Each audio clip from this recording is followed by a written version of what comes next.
वसंतशेठ जोशी यांचा मित्रसमूह आणि हॉटेल चंद्रविलास तर्फे आज रक्तदान शिबिर इथं आयोजित करण्यात आलेलं आहे. त्याच्यात माऊलीचा सहभाग आहे. त्या निमित्तानं मी प्रथम वसंतशेठ जोशी, विकी जोशी आणि त्यांचा सगळा मित्रसमूह यांच्याप्रती धन्यवाद व्यक्त करतो. त्यांनी रक्तदान शिबिर आयोजित केलेलं आहे. रक्तदानाची गरज काय आहे हे आज आता समाजाला सांगायला नको, कारण रक्त ज्याला लागतं त्याच माणसाला माहिती असतं की रक्ताची गरज किती आहे. कारण रक्त हा प्रॉडक्टच असा आहे की तो कुठल्याही फॅक्टरीत बनू शकत नाही. ती बनवणारी फॅक्टरी ही माणसाचं शरीरच आहे.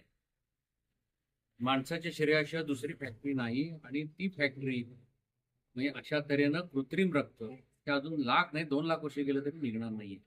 हा त्यातला सगळ्यात महत्वाचा भाग. त्याला दोन्ही प्रॉडक्ट सारखे आहेत, पण रक्ताची क्वालिटी म्हणजे काय हा विषय खूप मोठा आहे.